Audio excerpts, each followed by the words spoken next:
Mamma mia, salut les amis et bienvenue dans cette vidéo numéro 24 consacrée à l'apprentissage du langage de programmation Python. Alors dans cette vidéo, on va continuer à voir les modules. Donc là, je fais tout simplement run module. Si je veux avoir la documentation sur notre module, comme on l'a vu précédemment, je peux faire help comme ceci et mettre ensuite le nom de notre fameux module ici, calcul. Si je valide, chez Kebam, vous voyez ici une erreur. Pourquoi? Parce que je n'ai pas encore importé ce module-là. Donc je mets ici import par exemple calcul comme ceci et je mets ensuite help, je mets calcul et vous allez voir ici, j'aurai la possibilité de pouvoir avoir l'aide sur notre fameux module. Je valide chez Kebam, vous voyez ici le module calcul, on donne une description, module permettant d'effectuer les 4 opérations arithmétiques de base et on peut voir ici la spécification pour chacune des fonctions présentes au niveau de notre fameux module. Ok, vous voyez que tout est bien rangé. Python se charge ici de faire tout le travail pour nous. Donc là, on va faire quelque chose d'assez élégant. Donc je vais rapidement fermer d'abord ce Mitsubishi. Je vais documenter cette première fonction. Je vais mettre ici fonction permettant d'additionner deux nombres A et B, comme ceci. Ok. Donc là, si je veux avoir maintenant ici la documentation de ma fameuse fonction addition, je fais à nouveau run module. Et là, on va importer le module. Donc je peux faire par exemple from calcul comme ceci, import tout simplement addition pour importer tout simplement la fonction addition. Et là, à ce niveau, si je veux avoir la documentation, comme on l'a vu précédemment, je peux mettre directement addition comme ceci, point, je mets underscore doc underscore et chez Kebam, voici ici la fameuse documentation. Fonction permettant d'additionner deux nombres A et B. Donc jusque là, rien de bien compliqué. Donc il peut arriver généralement que vous souhaitez effectuer des tests au niveau de votre module. Si tel est le cas, vous n'avez qu'à mettre ici if. Vous mettez ensuite par exemple underscore name qui est présent à ce niveau est égal à ce Mitsubishi main comme ceci. Et là, vous pourrez mettre ici qu'est-ce qu'il faudra. Mamma mia. Et là, vous pourrez mettre qu'est-ce qu'il faudra exécuter si par exemple on lance ici votre fameux fichier. Je vais prendre un exemple très simple. Je vais afficher pourquoi pas l'addition ici de 1 et de 5. Donc je mets 1, ici 5. Normalement, je dois avoir ici comme valeur tout simplement 6. Donc la variable underscore name qui est présente à ce niveau est automatiquement créée lorsque vous lancez l'interpréteur.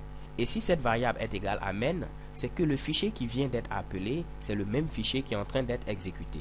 Donc généralement, on utilise cette astuce pour pouvoir effectuer des tests au niveau de notre module.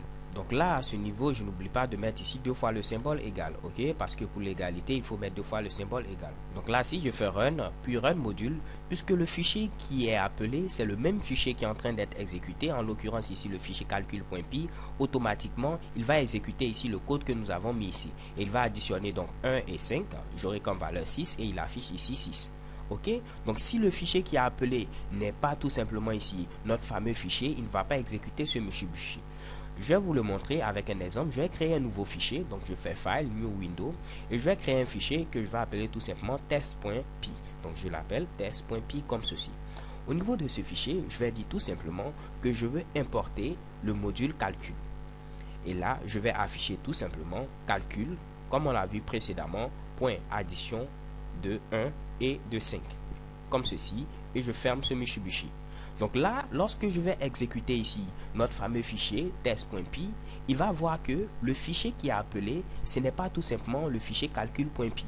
Donc lorsqu'il va importer, il ne va pas exécuter ce Mitsubishi parce qu'il va voir que le fichier qui est appelé n'est tout simplement pas le fichier calcul.py, c'est le fichier ici test.py. Ok, donc on va tester ce Mitsubishi. Là normalement je vais modifier les valeurs, pourquoi pas, je vais mettre 2,6. Donc là je vais avoir comme valeur maintenant 8. Ok, donc vu que le fichier qui est appelé n'est pas le fichier calcul.py, ce Mitsubishi ne sera pas affiché. On va avoir affiché tout simplement 8. Je fais run module comme ceci. Et qu'est-ce que vous voyez? J'ai seulement ici 8. Je n'ai pas ici le 6. Par contre, si je n'avais pas mis ce Mitsubishi et que j'avais mis directement ici print addition 1,5 et je viens à nouveau ici, je vais tenter de réexécuter ce Mitsubishi. Vous allez voir, il va afficher 6 et par la suite 8. Donc il affiche 6, il affiche 8. Parce que je n'ai pas dit dans quel cas il faut exécuter ce Mitsubishi.